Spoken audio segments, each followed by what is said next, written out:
Hi, Sylvia. Thanks for joining me again, friend. Thanks for inviting me.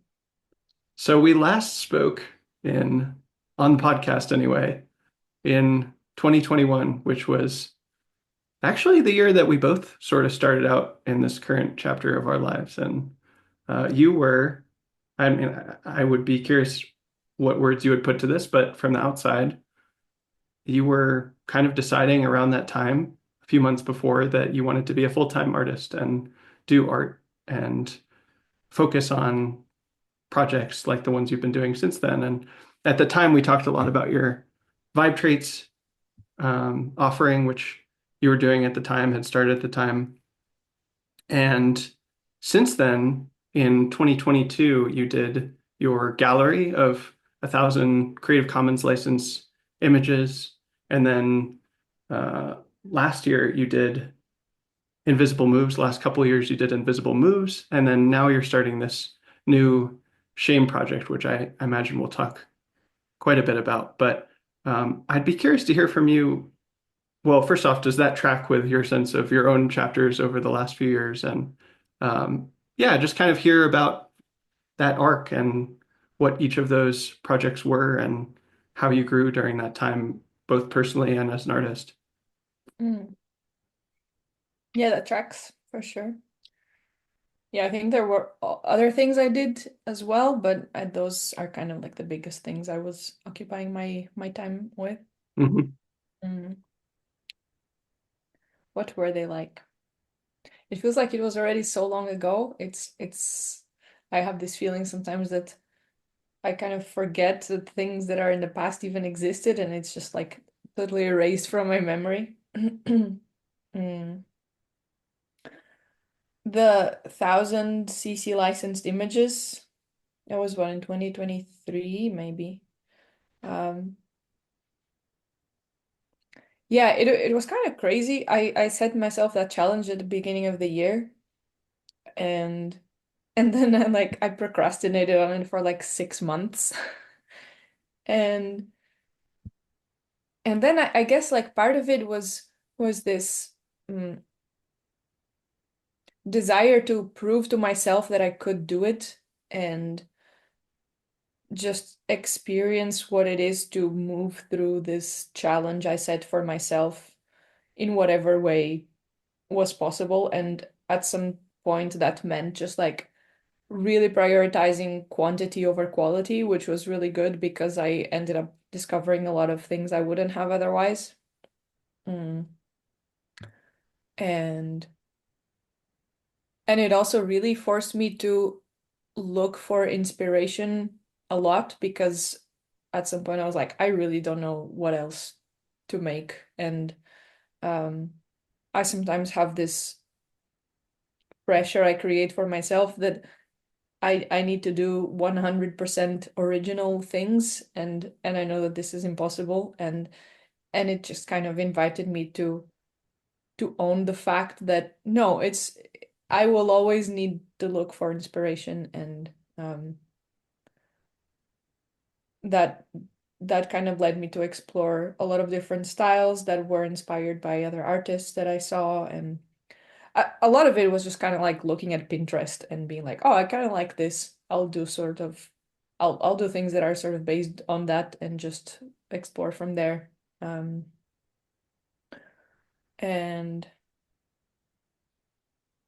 I think some of those things were also inspired by like things I wanted to make for specific people or about specific situations. And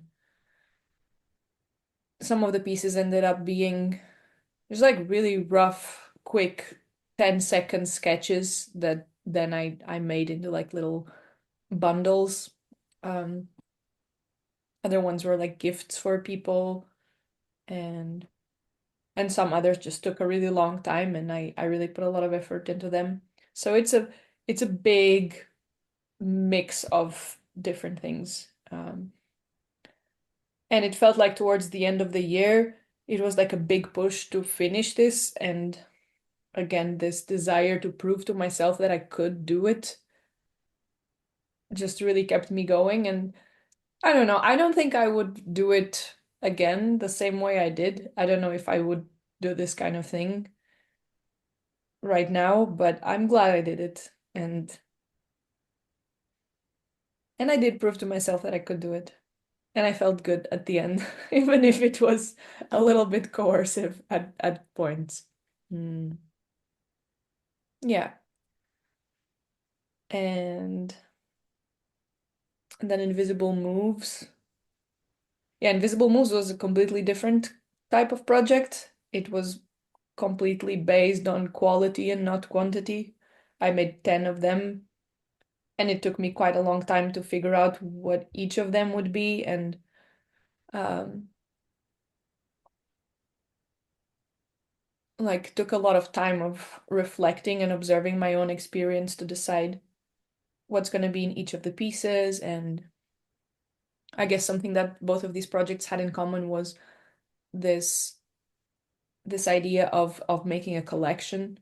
Like some of the 1,000 cc licensed images turned out to be small collections, and this one was I was intentionally looking for like aesthetic coherence and making sure that they had some sort of cohesive narrative. Well, not really narrative, but like they were part of a whole and they were pieces of one bigger puzzle. And yeah, each of those took me many hours to make, and some of them were collaborations as well, one of them with you. And that was also really a cool part of the project. Mm. I don't know, do you have specific questions about any of these? Definitely. What made you want to license the library or the collection as Creative Commons licensed images? Mm.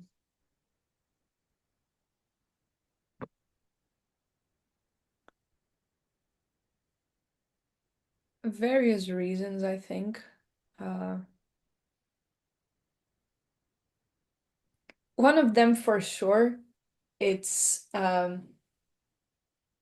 it has two sides to it. One of it is like a genuine impulse towards being generous and wanting to give something to the world, and like the other side of this coin is mm,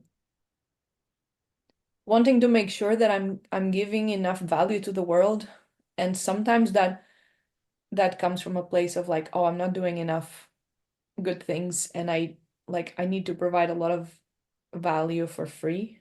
Uh, and I'm bringing this up because this is also connected to the topic of shame that I've been quite intimate with recently. Um, so those two go kind of side by side, and they were part of my motivation for sure. Uh, I think just like wanting people to engage with my work, and this is an incentive for people to like pay attention to it and be a part of it and interact with it. Uh, Also at that point in time, I like a big part of my income was just based on generosity, so like people supporting me on my Patreon, and this is also connected with the part of like wanting to give something of value to the world. Uh, mm. And I just like seeing my work being used in people's projects. Like I really love how you've been using my work in in your website, in the different pieces that you write, and it's fun to sometimes just like encounter my work somewhere on the internet being used by other people in our scene Hmm. in their own stuff. Yeah, I think those are my motivations. It really has been such a gift to be able to use those pieces.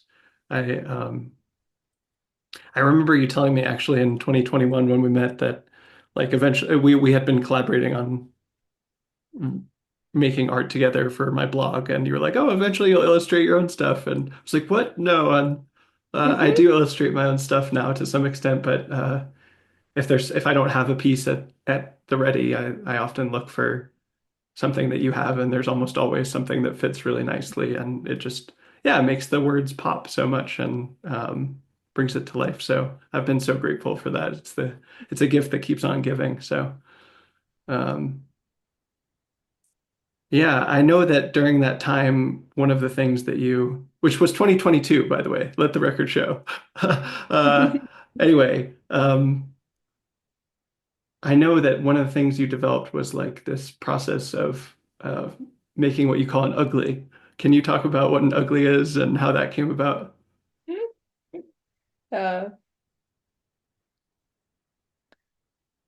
yeah, I found that every time I was getting stuck creatively, I something that became very helpful for me to get unstuck was to remove the pressure of having to make something good or something beautiful and doing that by intentionally making something ugly.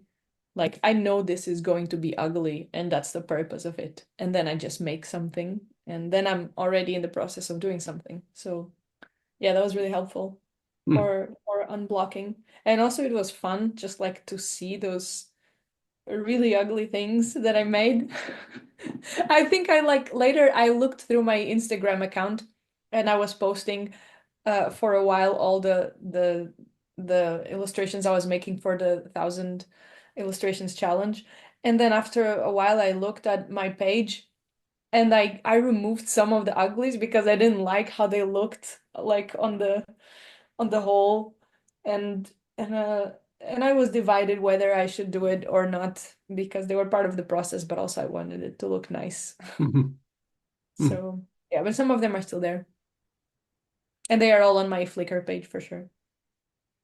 I remember really being struck by how alive they were and sort of honest and playful and vibrant, Mm, and surprising. Like they would just say or express things that maybe you weren't permitted to express otherwise, or would mm, kind of get you out of a loop. And yeah, I've definitely been inspired by that in my own, not only my own visual art practice, but also in other contexts like writing or something. If I'm just putting too much pressure on myself to just make something intentionally bad and see where it goes. And I've appreciated that as a move.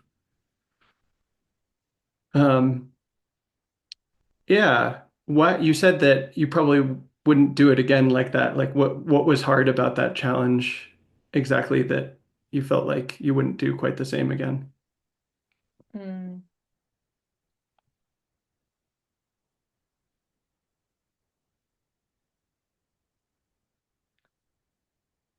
I think not being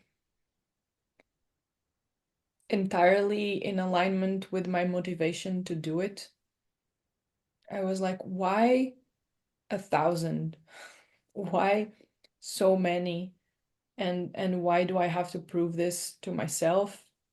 And I don't know, I had several thoughts um along the way, like if I did less or had other metrics, I could have made better things and feel less stressed about it. Um and something about mm, it feels kind of like an invisible move that I'm still not sure how to describe, but it has been a pattern in my life, which is something like making a lot of movement for achieving a result that didn't necessarily need as much energy uh, to be achieved. And I feel like sometimes I create a lot of expectations of myself, or I create a lot of drama, kind of, and and then I just enter that process not fully knowing whether I want to or not. And it does work because I can tend to be a little bit mm, like tend towards stagnation a little bit sometimes, and this helps me move through that. Uh But yeah, I've been learning that I work better with a gentler approach towards myself, uh, gentler and softer and kinder. And that was a lot. Like just a number 1,000. It's like it already makes me feel uh, stressed just to think about it. Hmm. How do you access that gentler motivation, that gentler way of doing things? What's that like? Mm. One thing is just noticing what feels good for me right now. And I still have goals for myself that I want to achieve, but I just ask myself more often, what is the next step towards this goal that feels good and right for me to do right now? And I also give myself more space to recalculate and recalibrate and check in whether things still feel good. Um, and I also learned to allow myself uh,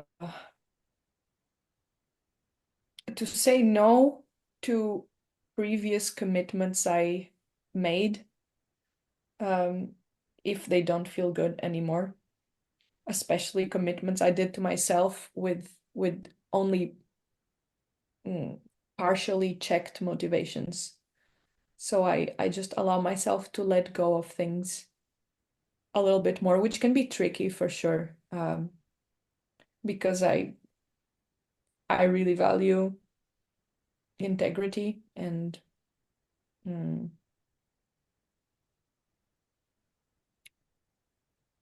but yeah, sometimes the decision I made before is not the right decision anymore, and and allowing myself the space to check if that's the case has been very helpful.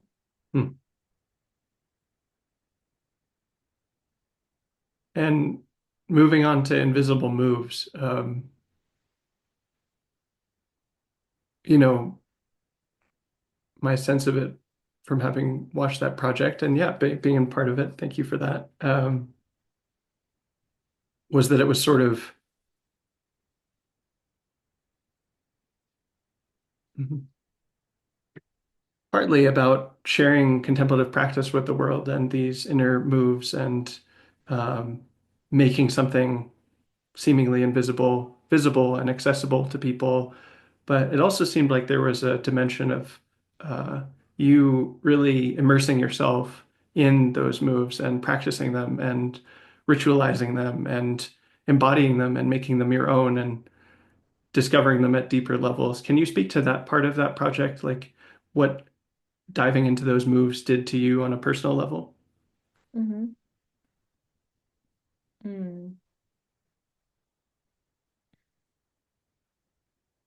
So as I chose what to focus on for each piece, I tried to look at things that I was already doing in my life and then making art from those instead of like coming up with something and then trying it out and creating the pieces from that.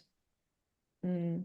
So it felt like it was very integrated in my life already, and they were things that I was already curious about and that I was already playing with, and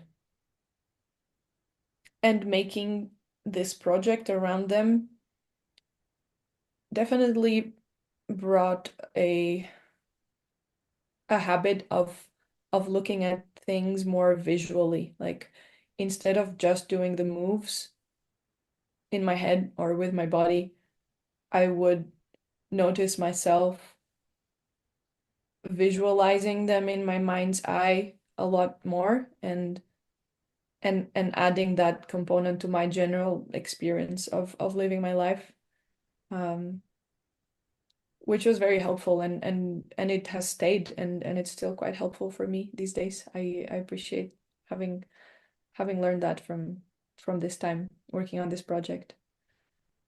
Um,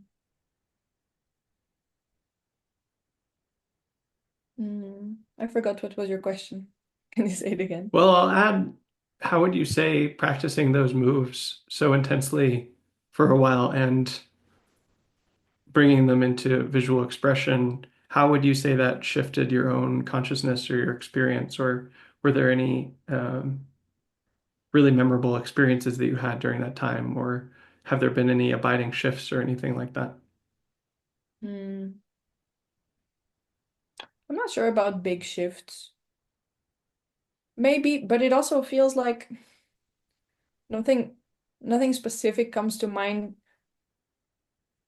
as an answer to that question. And it's almost like if I said something now, it would kind of be not real or like making it a bit bigger than it actually was. Hmm. Uh, so there wasn't like a big shift that happened Hmm. from it. It was more subtle.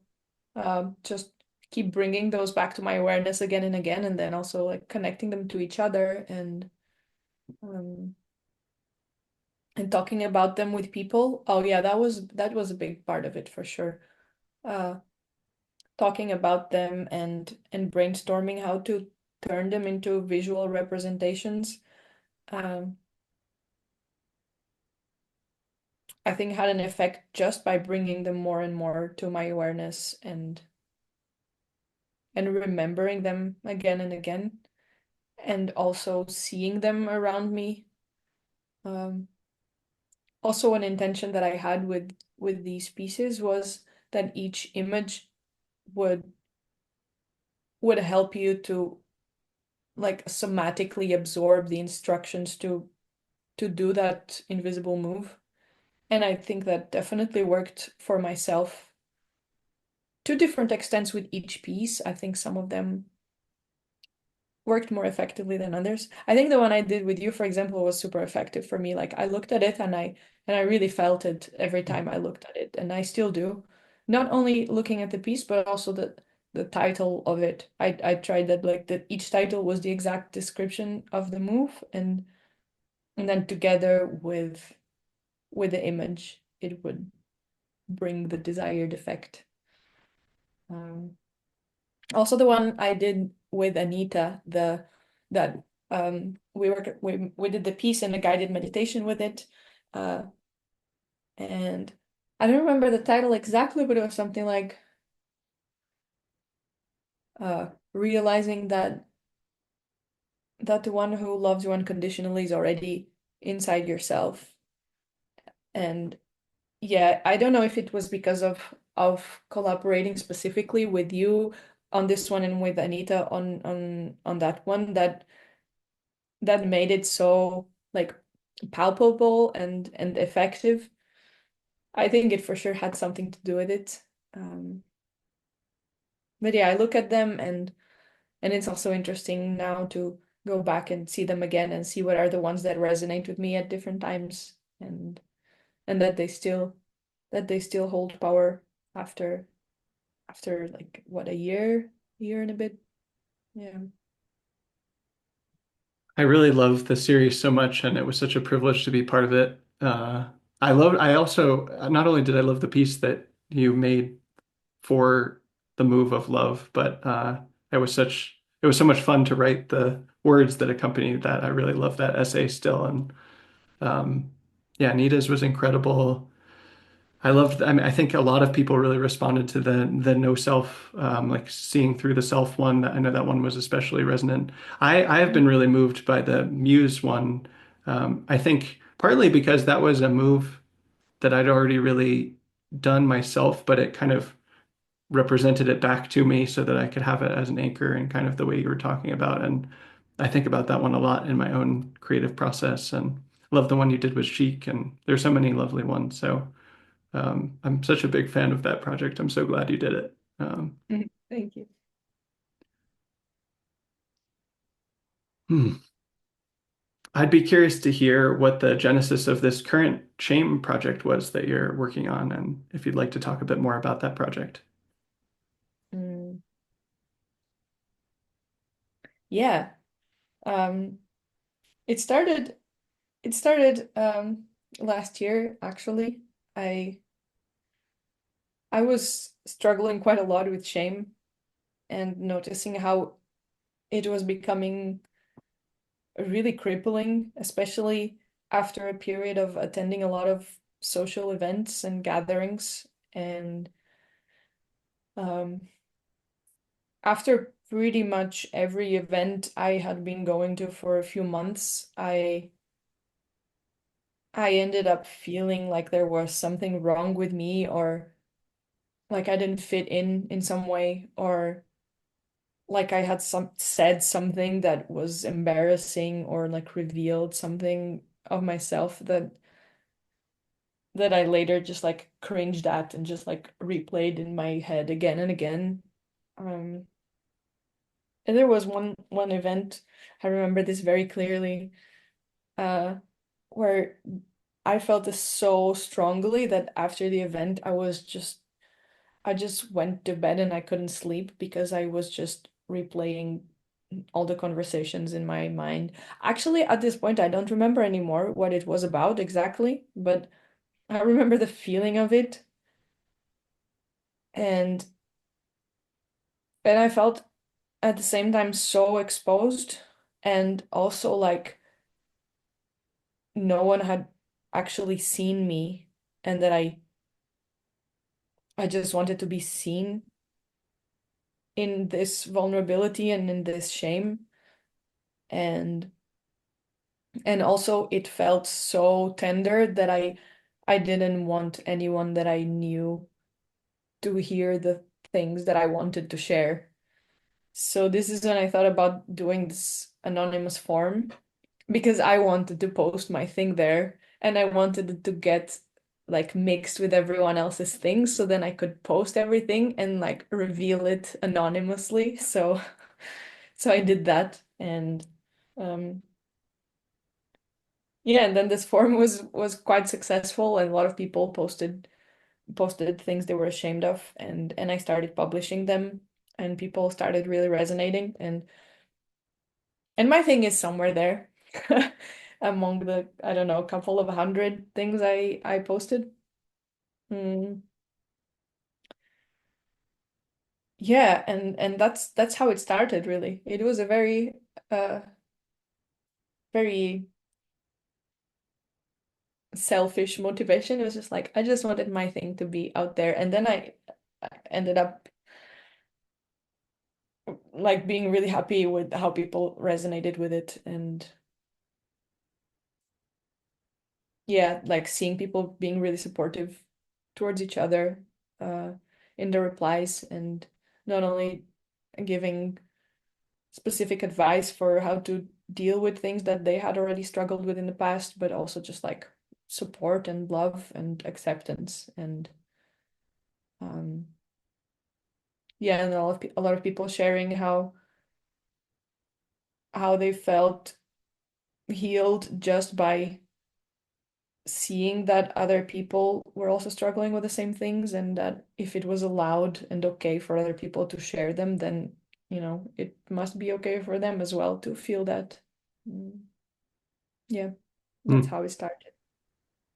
I could imagine a world where you left it at that and, you did this form and people responded to it and you shared them and you're like, great, I did this cool project, but it's kind of taken on a new chapter and a new stage. How did that stage come about? And can you describe how you're thinking about this current Mm. iteration of it?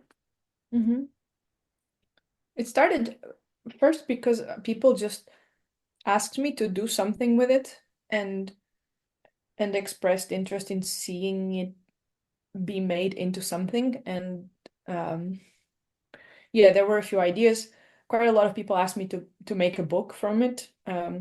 And then there was also suggestions to just create a separate Twitter account to post all the submissions to the forum, because yeah, basically it didn't feel practical to post them all on my Twitter account, because there's like 700 of them, and already posting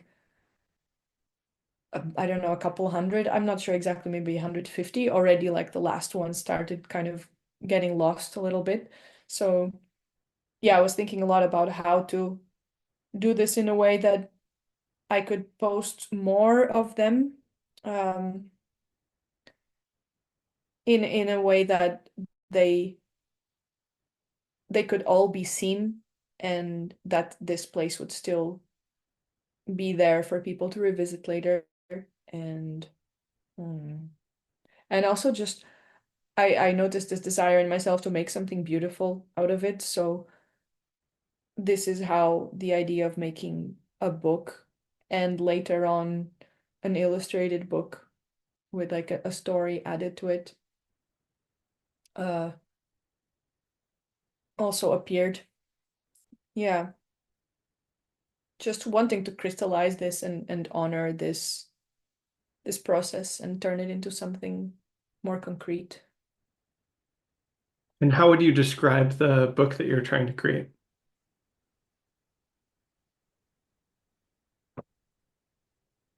I'm not sure. What do you mean by that? Well, I'm under the impression that it has both these shame reports, but also a story. Can you talk about those two Yeah. levels of it? Yeah. Um,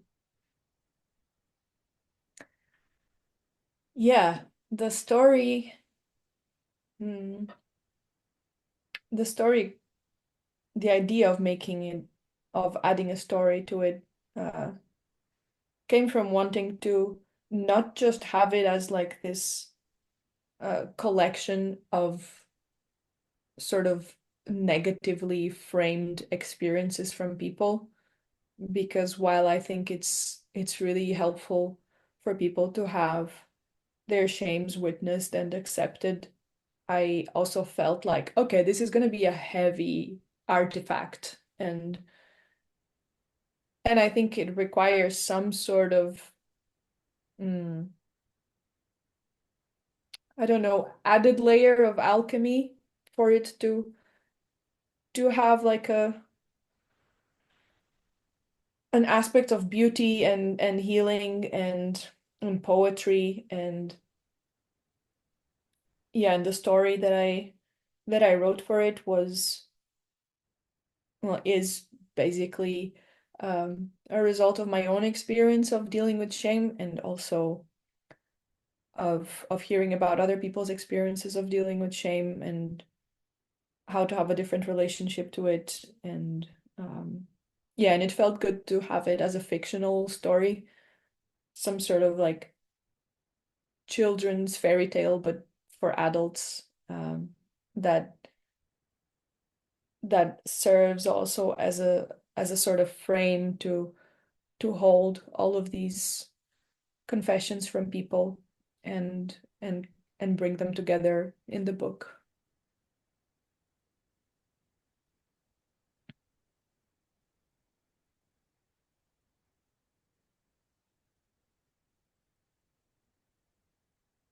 People will, you'll hear people talk about these so-called like negative or uncomfortable emotions as actually like having some kind of purpose. And I wonder if that's been your experience with shame and how you would describe what, if any, purpose shame has. Mm. Yeah, I actually something I also wanted to point out is that it's like it's happening right now. I'm not really used to speaking on camera, and it feels quite exposing. And I do notice that shame is very present, and what it's trying to do is to make me somehow smaller in order to protect myself, or like give less surface where it's possible for me to like be attacked, so that I won't be like disliked by people or something. Mm. Um, Mm. so it feels like this protection layer, um, to just make sure that people will like me, and that I won't like be ostracized or something. For sure, this is something I've noticed.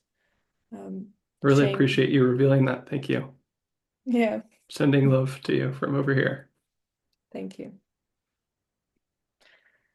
Yeah, and someone told me recently that I was talking to this person about um, sometimes feeling ashamed of posting things on Twitter, and also, like this process of working on this book and also making a Kickstarter campaign for it, and like for me specifically, like also there's a lot of shame like around asking for money, and I was talking to someone around about this, and they were like, "Oh, that's so interesting to hear because it seems like from where you're sharing this, like, oh, you've just dealt with it, you have no shame anymore, you're just like kind of like teaching people how to do it." And I was like, "Oh my God, this is just so not my experience." And yeah, this is also why I wanted to share this and just bring it to the table because I definitely still feel shame. Mhm. Yeah. Well, And I think this like being in front of the camera, it's kind of it's a flavor of shame that's kind of like shyness. Uh and then more in some parts, like in some specific things that I'm saying, I think there's like stronger shame, like, oh, this thing about myself that I'm talking about right now, like there's something wrong with it, and I'm very carefully choosing the words that feel comfortable, like that still feel true, but that will, I guess, present me in some sort of way that still feels comfortable for me to be presented in. I'm definitely not like 100% like here I am and just completely vulnerable because of that. And I do think that's helpful to a certain extent. hmm. Um, as I said, I really appreciate you revealing that shame. Thank you. It takes courage to be vulnerable in that way. And um, yeah, I think you spoke a bit to what that particular shame might be doing for you. Do you have a sense of what shame in general as an emotion does for people or what function it has? Mm. I would say it's from what I've seen and from what I've noticed in myself and people that I know, it's very close to what I said before, just like trying to make sure that we're accepted and that Hmm. our tribe is not going to exclude us. And um, I think that's probably the biggest thing it tries to do. Mm,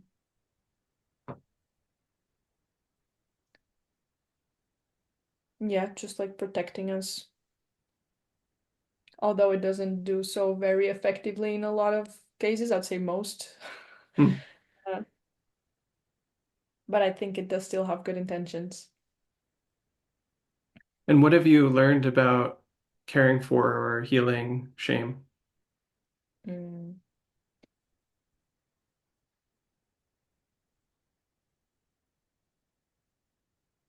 That just like many other things, the way to care for it and healing it is just through love. And this is also part of the story in the book. Shame is an actual character in the story, and he has a personality, and um, he does things and has certain motivations, and um, yeah, and in the end, he's not like such a bad guy as you thought he might be at the beginning, and he just needs some love, and I do think it's good to see the good intentions about shame and and like fully seeing it. Uh, Often what's been helpful for me is to verbalize what is the thing that I'm ashamed of, even if just to myself. Actually, often mostly to myself. Um, and and just seeing it and then just holding it and just loving it and directing love at it. Uh, and accepting it as it is with its good intentions. Mm. Yeah, that's what's been the most helpful. Actually, more helpful than that is to find someone that you feel safe enough with that you can then reveal that to the other person and then receive that love from an external source. I think that if it's something like sometimes it doesn't, I'm not able to give that love to myself and to my own shame, at least in the beginning, and or at least it requires a longer time. Mm. I need to kind of come back to it repeatedly and be very gentle and patient and eventually it happens. but for sure there have been pivotal moments in my life where almost accidentally I revealed something that I was deeply ashamed of, and the person who was witnessing me just accepted it fully and loved me in it, and sometimes even almost accidentally healed it by being like, oh yeah, that's not a big deal. And I was like, what? This is like my biggest problem I've been facing, like the center of all my worries. And then suddenly for someone it's like so small and negligible that it kind of works as love because they just love me despite that, because it's just not even a relevant thing to them. Uh, yeah, but I do think that doing it intentionally with someone that you trust, and yeah, just being seen in the thing that you're ashamed of and loved in it is probably been the most powerful way to heal shame for me. I'm so glad you say that and that you share that and that you've experienced that yourself. Mm, And I'm really excited to see the book and read it. It's such a mm, treat to have a physical copy of your art. mm, Can you talk about the process of finding the style that you wanted to do this particular project in? mm.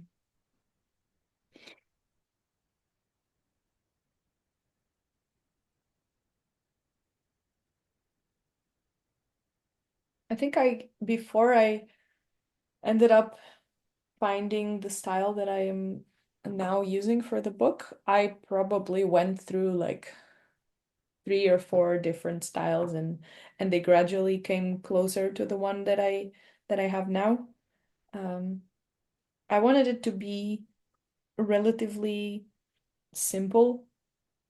Mm, there were actually a few constraints that I had. One is that I I want each of the shame confessions that people sent me to be creatures in the book, like they are these little creatures that live in Shame's castle and they fly around. So there needs to be a lot of space in each page for them, like for these kind of blocks of text that sometimes are quite large. And um yeah, that ended up meaning that the style needs to be sort of mm, it ended up looking better as like a kind of flat uh aesthetic with a lot of um plain empty space, so that there can be a lot of space for text. And um something else was I wanted it to be black and white. It just it just felt good to have it black and white. I didn't know this from the beginning. I explored some styles that were not black and white, but somehow something about this felt good. Um, what else? Yeah, it was just like a lot of experimentation, staying connected with the things that people submitted to the form and like really sitting with them, and uh, also wanting the style to honor these confessions that people sent me, and have a certain mood that respects the heaviness of it and the depth of it, and at the same time that can be a little bit humorous, and that can like hold things lightly while respecting the heaviness of it. Uh,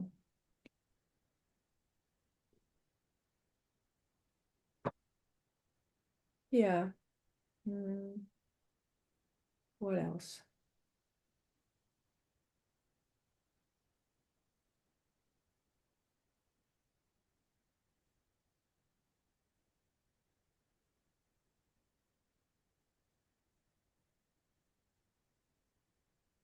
I've been having a lot of fun discovering what the characters of the thoughts mm, look like.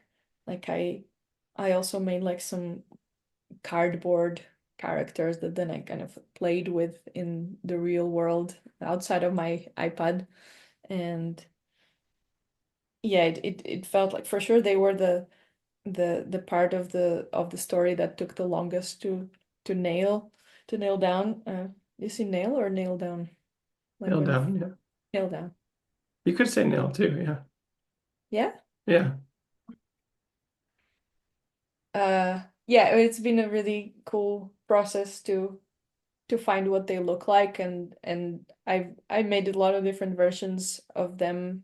And yeah, and I like that they're these weird, cute, ugly little creatures uh that like connect to your brain and implant these thoughts inside of you and like keep you prisoner in Shame's castle and kind of block you from feeling other emotions, and then you're sort of like paralyzed. And um yeah, I wanted to make them look, a little bit ugly and a little bit weird, but also kind of cute and not too scary, because they're just thoughts, and it's good to know that you can interact with them and not take them fully seriously. Hmm.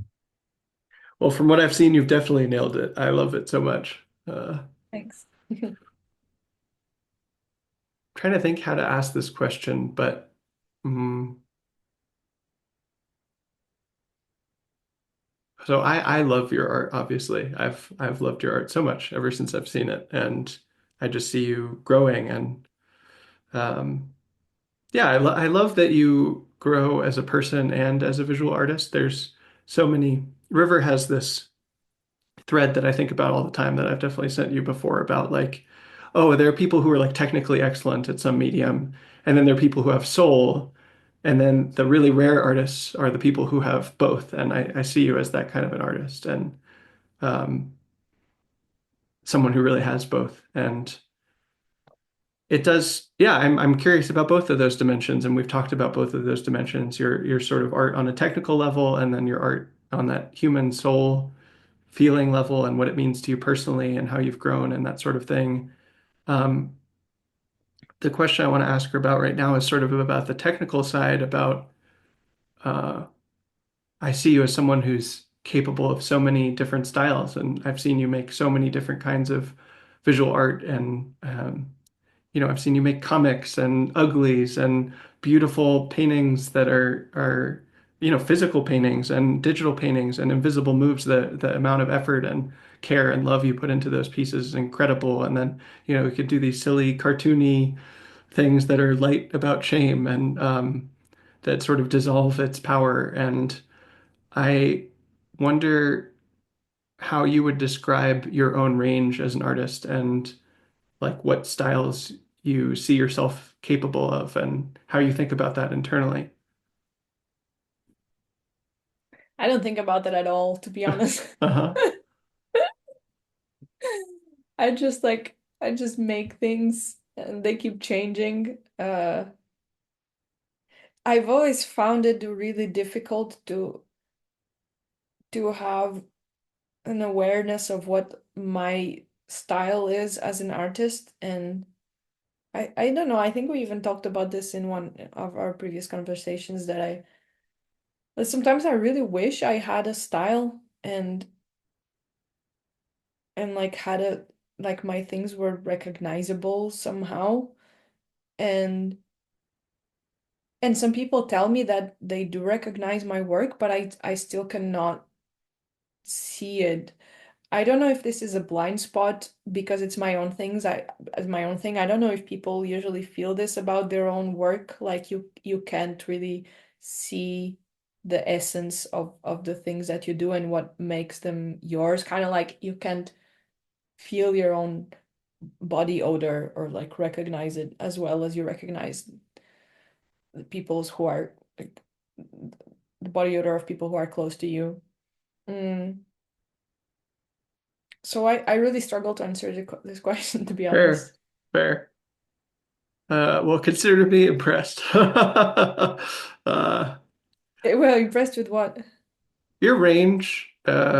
the sheer degree of styles that you have available to you that you've developed at the way that you use them for specific projects. Like I loved your answer about how you came to the style for this particular shame project. It's like, oh, when you describe it that way, that's perfect. Like that's obviously it should be black and white. Obviously they should be like, oh, a combination of scary, weird, cute, adorable. Like obviously.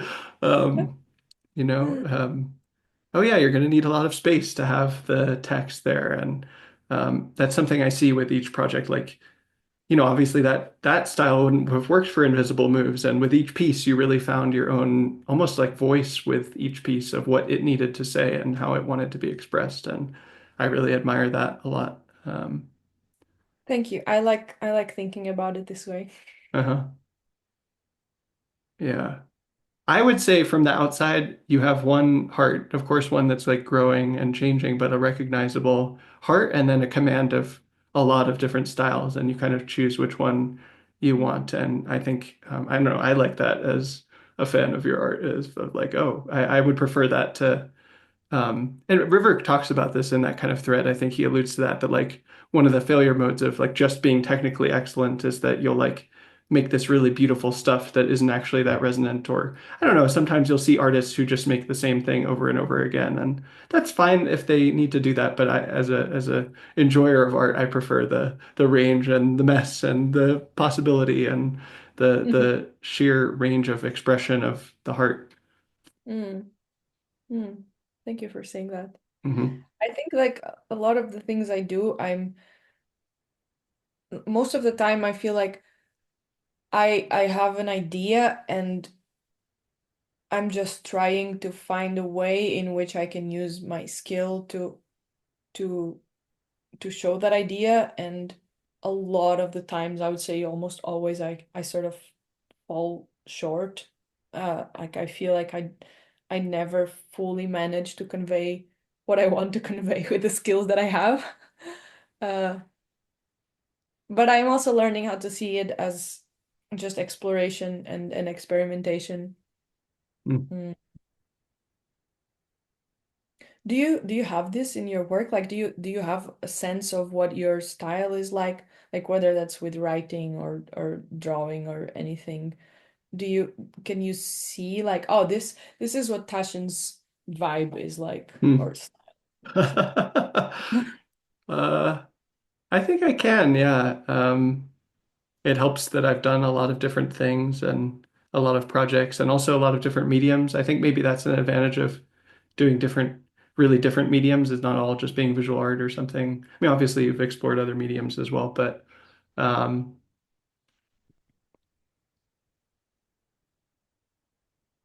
yeah, I think that there are different, like with writing, for example, there are different skills or tools or voices I might reach for to express a certain idea or a story or something. But underneath it all, it's like, oh, it's all me.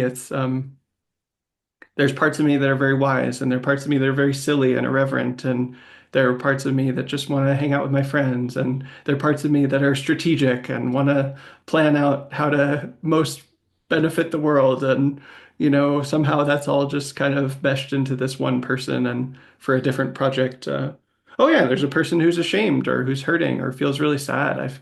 I've wrestled with sadness and anxiety for so much of my life. A lot of, especially my fiction, I've really enjoyed writing fiction because I think that gives me a chance to express things that I don't know how to say in more direct words or I don't feel safe to say. And um, yeah, I've really appreciated starting to write fiction for that reason.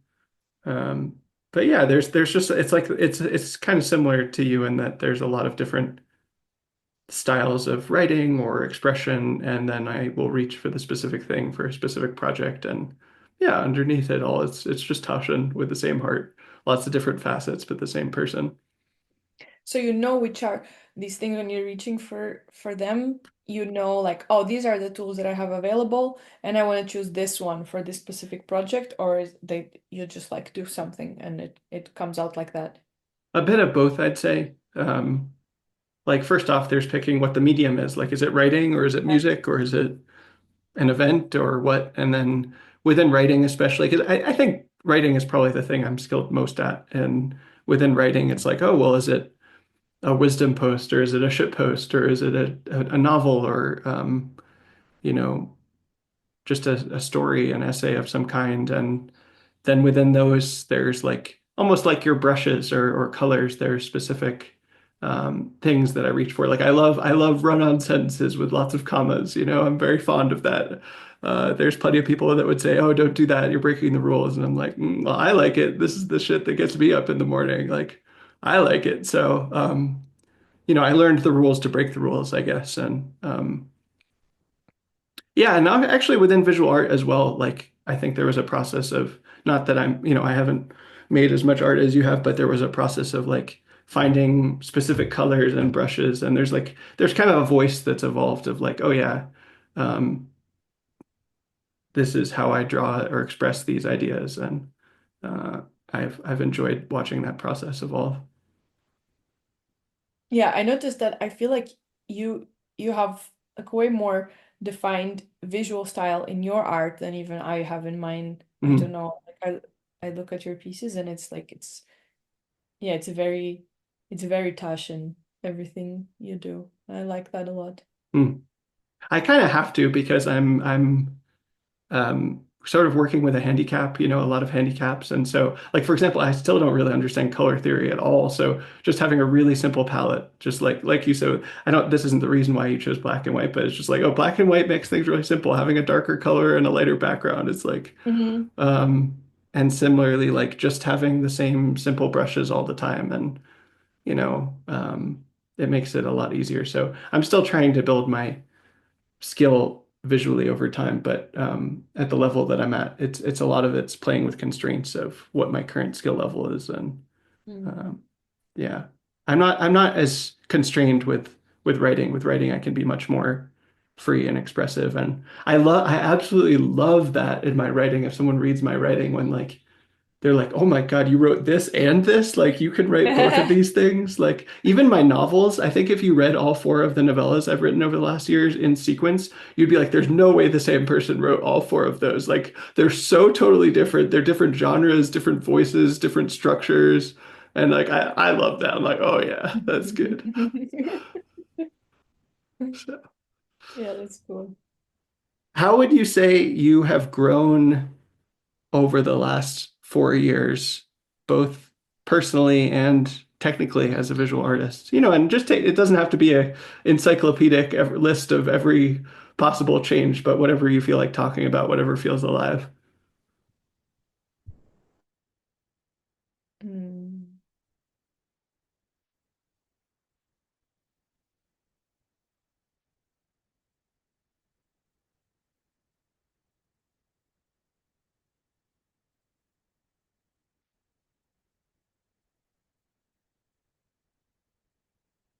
I have learned how to have more fun making things.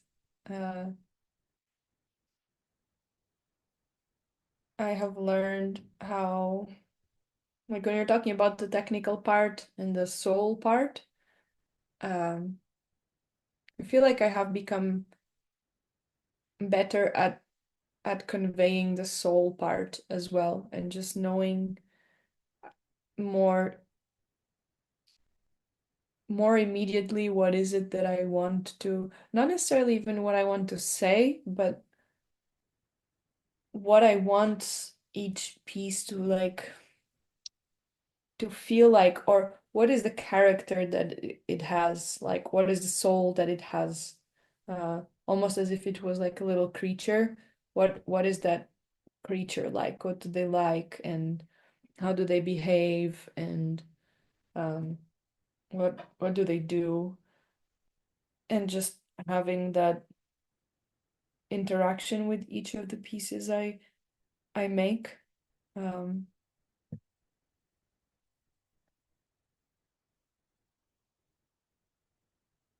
I think if anything, what I like, also going back to the previous topic, if anything, what I what I recognize most in my work is that instead of the actual visual style.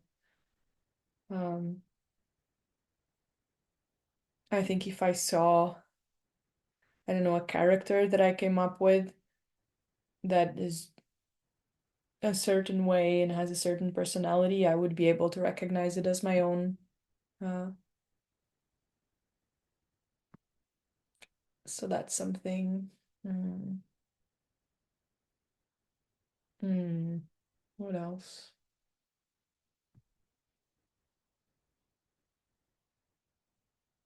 I've learned how to be more patient with myself, how to, like, specifically moving through obstacles when I am struggling to make something the way I wanted it to be, or if I'm feeling creatively blocked and trying to come back to inspiration. Mm, I have more tools to deal with that and to like take a step back and adopt a different stance in the work that I'm doing and how I'm approaching it. Mm.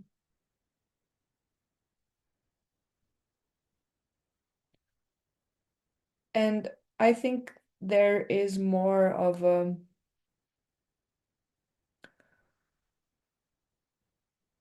consideration of the bigger picture of the things I'm trying to make instead of focusing so much on just like individual pieces of work. Or I don't know, I still like to do that, like do a spontaneous drawing and publishing it, and it really resonates with people and I like it.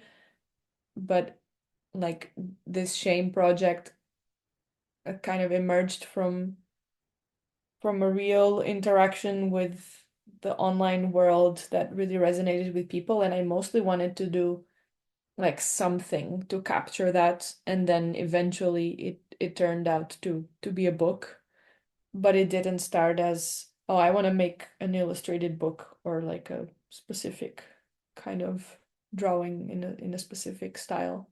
Mhm. Hmm. If you could go back in time to, yeah, March or April or May of 2021, when you decided to move into this path full time, what advice would you give yourself?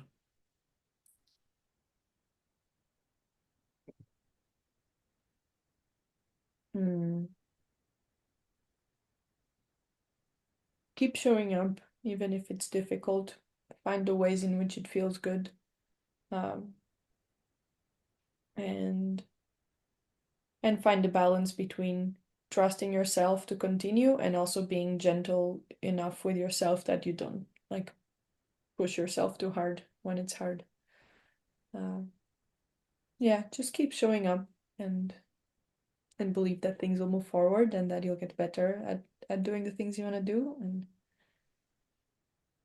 and do the things that feel fun and feel good to do. That's good advice. I Thank you. thought you might like it. I do. I need it. Uh, do you have any hopes or ambitions for the future after this shame project? Even just vague sensibilities or like desires that for specific qualities in your life or anything? Hmm.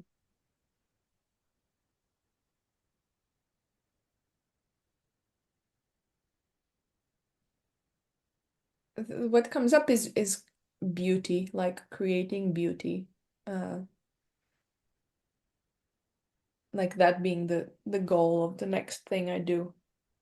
I think that's usually somehow present in everything I do, but like just to focus completely on like beauty for its own sake, and prioritizing that virtue and honoring it. Yeah, Hmm. that this is just like what comes up right now as you say that. Mm. If God willing, you live till 80 or 90, uh, and you're getting ready to die, what would make you proud of your life?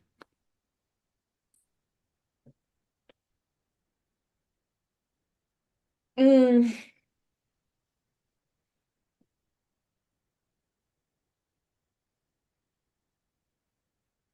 what made me proud of my life?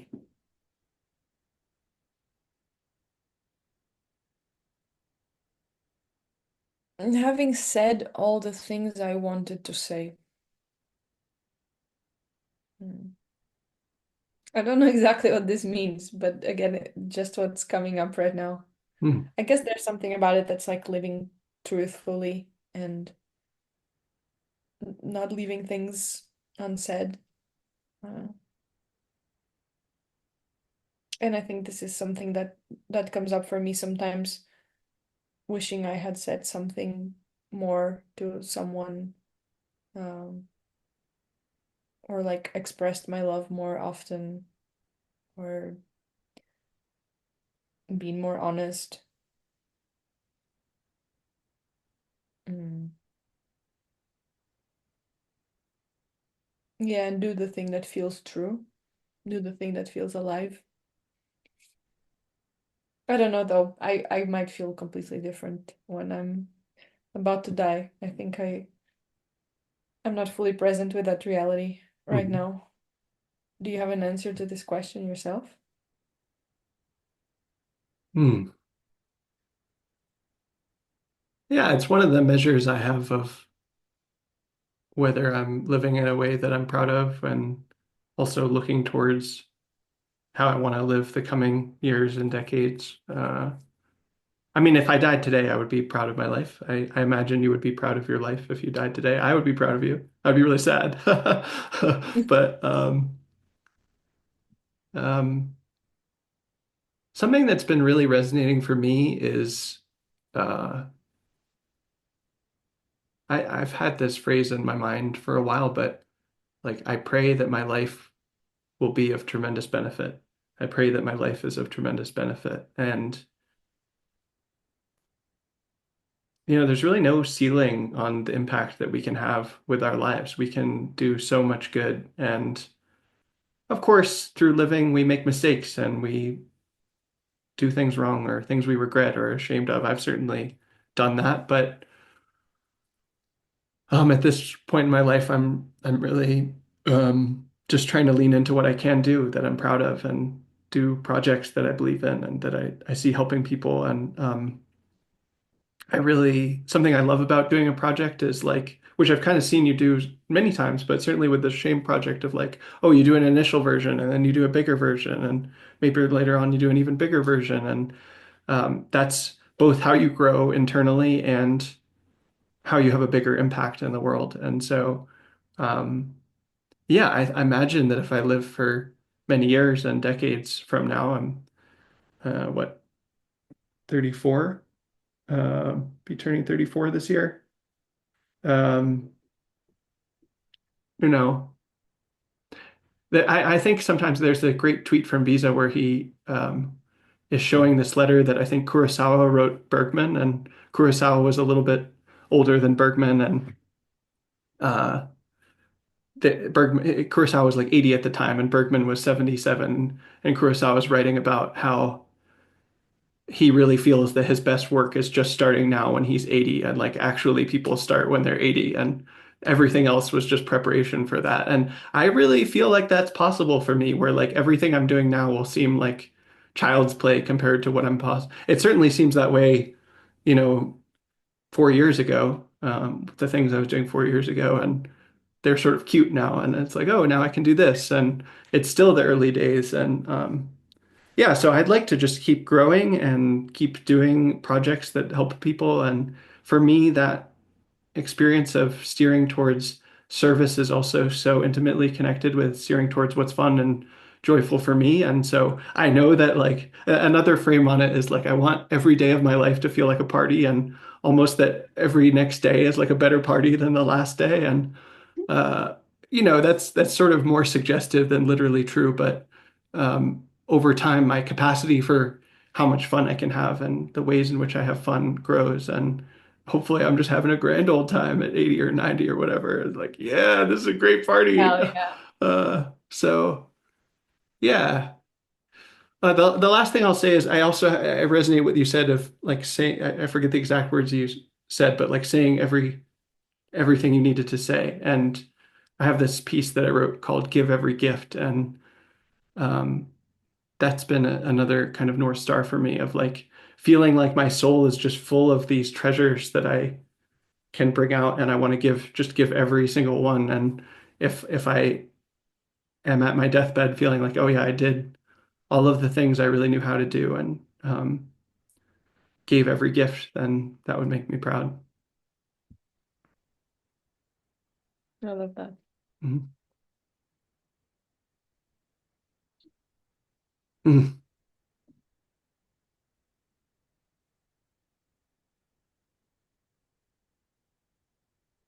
What's your process of finding inspiration and reconnecting to what's inspiring for you? I don't really have a process. Uh, I guess I like if I reconnect with inspiration, it's because I was not connected to it, so I probably go through a period of a bit of frustration and depression, struggle. So I guess that's the first part of the Nice. process. That's a great And then process. I just bang my head against the wall and cry and mm, and then something happens that is completely external to me, and something changes, um and then I'm like, oh, maybe things are not that bad. And I guess what I'm saying is like I don't really have a process. I just let myself uh not do things sometimes, because I just can't. Like if I'm feeling uninspired or blocked, I really struggle to take the first step to solve it. So I've just learned that it's just like better to do nothing sometimes and let the universe bring me the next piece, of inspiration, which is kind of what happened with the Shame project as well. And it feels like all my projects are like this, like something happens and I do something that is not like intended to be a project or anything. And then one thing happens and another thing happens, and then I have an idea and then I do the idea. Yeah, kind of like that. Yeah, I think the word process is a little misleading there. Yeah. Uh, but you do seem to have the hang of these cycles to me. Eh. You really go through it, I mean, yeah, the kicking and screaming and crying and, all of it. Yeah. I think also That's part you've of the process. seen me in a lot of those difficult moments. Well, that speaks to how I've seen you grow over the last 4 years. I think it's difficult to find words for, but mm, I really see a lot of strength that you've grown a lot of strength through the different projects that you've done, and maybe more trust and surrender to that process and to that flow and acceptance of the things that are hard and painful. And I think, yeah, I don't know. Um, I think you struggle and suffer less and make even more beautiful art that moves even more people in the process. Mm. Yeah, I think that's true. Thank you for reflecting that. Hmm, my pleasure. Hmm. I feel like kind of the question of um oh no, the Kurosawa message, like you only when you're 80 you start, you really start your life's work. I feel like only now, towards the end of this call, I actually feel more comfortable being on camera and like being myself and not being so ashamed. It's funny. It's It's so much easier for me. I often feel really scared before these podcasts, and it's because I'm trying to like take the responsibility of the other person's presence and answers in life and uh Uh, but yeah, I also usually well, I often feel most comfortable being vulnerable like about this time, an hour and a half or 2 hours into a conversation where it's like, okay, yeah. like that's probably weeded off like 90% of the people in this conversation. Now I can say the real shit, you know? It's really funny. I feel like I was already quite vulnerable like from the beginning, and this is also what set me up to being more ashamed later. Oh, Like I disclosed too much. Uh yeah. Vulnerability hangovers. yeah. And also I feel like, oh, can we just like start the podcast now? Like Ah, ah. delete everything we said and now we start from here. Oh, hi, Sylvia. Thanks for joining me, friend. So good to see you again. It's nice to see you too. What's up? Yeah. Wow. Funny seeing you here in my Zoom room. Uh, Yeah. do you have a sense of what, if anything, you're ashamed of right now? Mm-mm. Right now, shame is not really present, but it was Uh, until like 10 minutes I ago. see. I see. Do you have a Yeah. sense of what you were, how would you describe what you were ashamed of? Oh, I think I'm ashamed of several things I've said on this call that I don't even remember anymore. Uh-huh. But I like I kind of bookmarked them as I went through them. Uh and it's not even the things I said, but like how I was saying them Uh, and uh just constantly obsessing and analyzing like my motivations to say things like to come up like to show up like no what's the word like to appear in a certain mhm. way um Like how you present. yeah Hmm. also like because I've been sick for a while I feel like my brain is still not fully functioning so I'm like uh I don't feel as articulate as usual and it also makes me feel more ashamed. Mm-hmm. um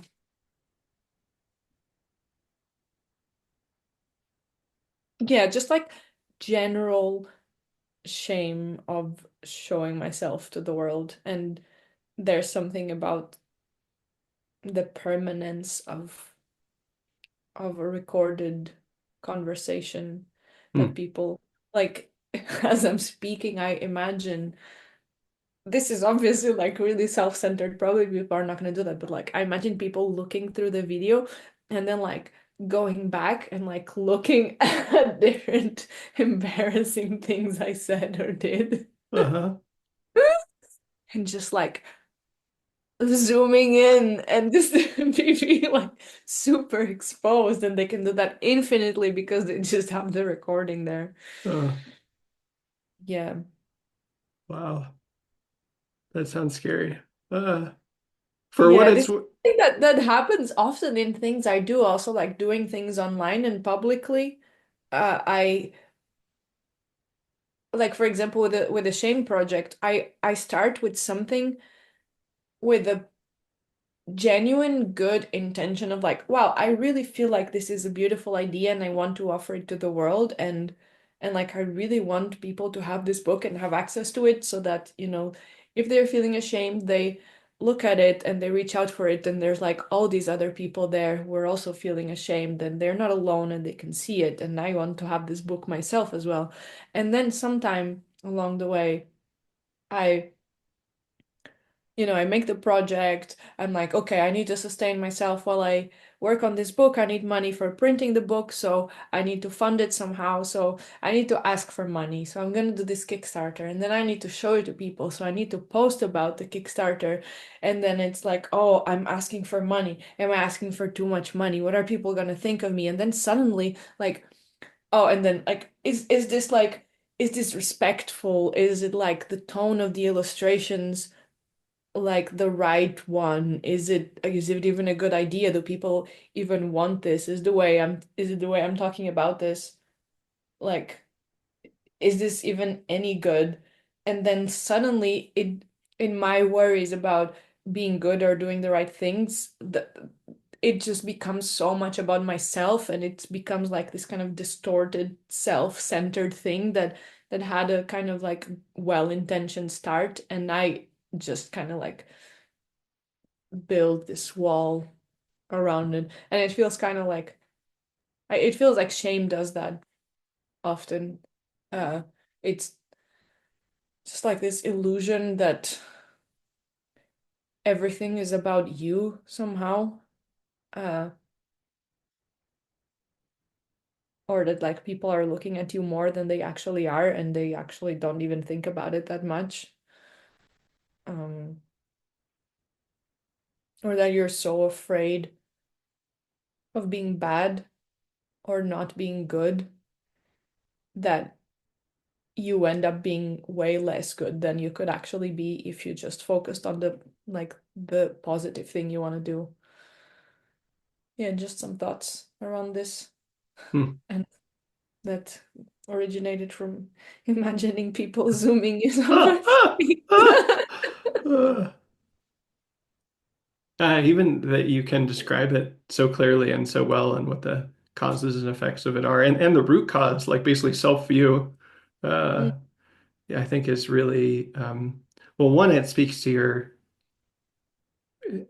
the handle that you have on these phenomena in your own mind. Like, yeah, not like you've totally resolved shame for all time or something, but that you recognize it and know how to work with it. And on the other hand, I think it's a really helpful diagnosis for people. I see a lot of people going through these things and, yeah, doing less good than they could otherwise do. And, adding shame about that doesn't help, but it yeah. does feel like a loss from my perspective sometimes. But you know what solves it is if you're ashamed of your shame. That Nice. really solves it. Nice. Just add layers of shame, add more shame. Just stir in more shame into the pot. I'm picturing like peanut butter and jelly, but it's like this black tarry filth that you put on a sandwich, and Oh, you're just like, oh, add more. It's like gummy and gross. And yeah. yeah. Love that. Huh. I think shame, yeah, I like what you said about it protecting people. I think it also can point to ways in which we can do better in the future, and like points to our values of what we really care about, and Yeah. serves as kind of like a stinging reminder of, oh, I could do better next time or something like that. Yeah. Yeah. That's a good point. Hmm. There's something as well that's coming up around this. It's not entirely related, but it's about shame, which is mm, like shame has this power to like block everything else. So if I'm feeling ashamed, it's almost like I just can't do anything anymore. And Mm, I just make myself like go deeper and deeper into this dark cave of like making myself small, and suddenly I'm just totally paralyzed. And I could very well see that happening, like, I don't know, being on a call like this where we're recording it and it's gonna be published, and then I say something and I feel a bit ashamed of it, and then like the just gradually feel more and more constrained in the things that I'm saying because of the things I'm already ashamed that I already said. hmm Or actually like with the also with the shame book now, because I've been feeling this shame around talking about it, or just sometimes I have shame just like posting anything on Twitter, for example, even if it's not related to this or something completely different. And then like the more ashamed I feel, the less I post. And then every time I post something, it's like mm, and then it just becomes like darker and darker, and like the cave just becomes smaller and tighter. Um yeah, and I think there's something about like noticing that happening and just seeing it and being like, it's okay. It's okay. Like, what if people just zoom in on my face, the most It's a good embarrassing face. It's a moments good of face. this topics, and they just see like that one obsessed guy that's gonna watch 100 times this moment when I made a mistake in something I said. I was so what? That's fine. It's okay. I can still love myself. Uh, it doesn't matter in the end. Uh-huh. Uh. What's the inner move of accessing that self-love like? Because it's easy to say those words and then it might be harder for someone to actually Mm. do or feel that. Mm.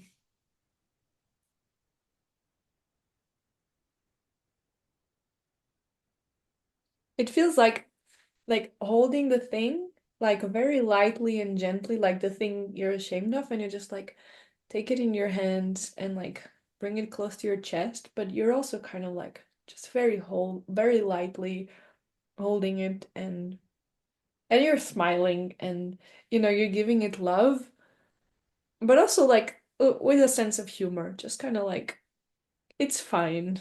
It's okay. You can just like laugh at the whole thing and be like, you're much bigger than all of this, and in the end, it doesn't matter. Yeah. It's so beautiful. Thank you. I'm reminded of something that comes up for me. I feel I don't know if I feel ashamed to post things on Twitter sometimes, but I'm often afraid of people being angry at me. Mm. And that has gotten me a lot in a lot of forums over the years. And We all have our own well, little struggles, huh? our little struggles. And the thing that gets me on Twitter in particular is like, there's the dark timeline where people who have locked accounts can uh, post things. And from what I've seen of the dark timeline, it's often very gossipy and like people say the things they might not say publicly, but which is fine. Maybe that's what needs to happen. Um, but the Twitter function shows if there are retweets and then if you Yeah. look at quotes it's like, oh, there's not that many. It's like, oh, and then I immediately imagine the most mean cruel take of whatever I've said, even if it's banal, like may all beings be happy, and I'm like imagining this fucking guy thinks he can love all beings, like who is he, like, and it gets very specific with specific things, like did you Yeah. know that he did this thing that one time, and like I heard about it and like I can't take him seriously ever since then. And Oh. uh so that gets me. But then I access a similar move of like, well, maybe someone does say that. And, I get a lot of mileage out of this phrase, like, that's a them problem. Like, Mhm. I'm great. I'm a lovely person, and if someone doesn't like me, that's a them problem. And I'm like, okay, fine, and then I hit post. But that cycle happens a lot for me, where I'm like, oh, if I post this, I can just imagine what they'll say about this one. Yeah. Oh, Oof. yeah. Feel that. Yeah, it's kind of similar to shame. Like, Yeah, there's some shame in there. A little bit of that peanut butter jelly shame yeah. spread. Yeah. It's kind of liberating, like to let go of that in the end. I think that's a good thing to hold on to. Like if you actually manage to let go of that, it just feels so much lighter to exist, and also to accept that this will always happen.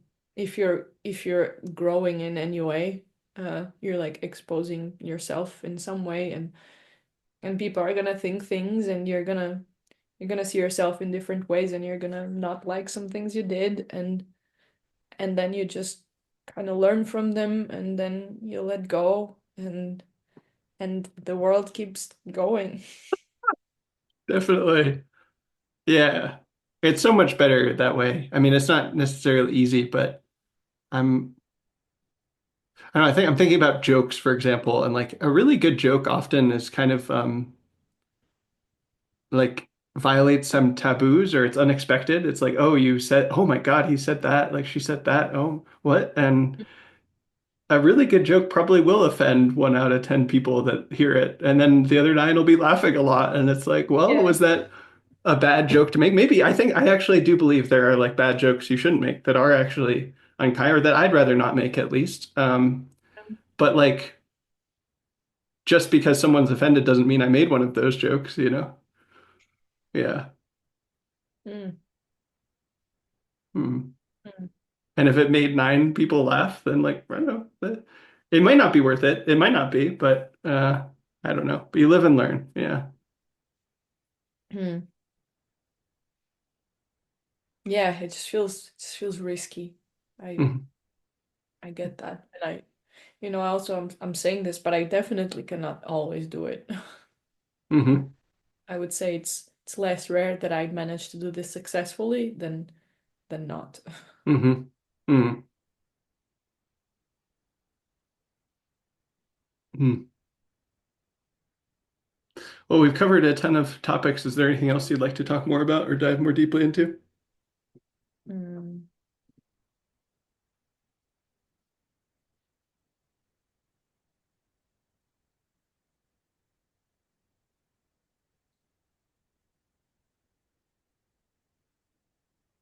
not that I can think of. Hmm. And you? I can think of questions I could ask you, but I think we've covered the ones that feel alive for today. Um, yeah, I really appreciate you spending time with me and answering my questions and speaking with me. And uh,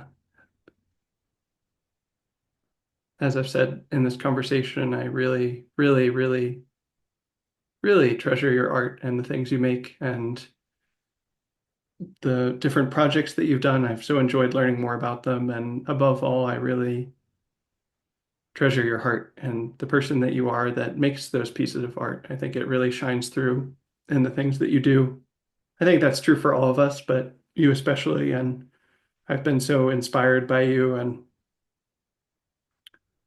uh, supported. And I don't know a verb for this, but sort of I feel a kinship and peership with you of like, I think we push each other to do our best work. And I'm grateful for that. And it's been a privilege to get to talk to you about that for a couple of hours. So thank you. Thank you, Tashin. It's really sweet to hear. Hmm. Thanks for inviting me, and thank you for all of your support all the time. I really treasure our friendship.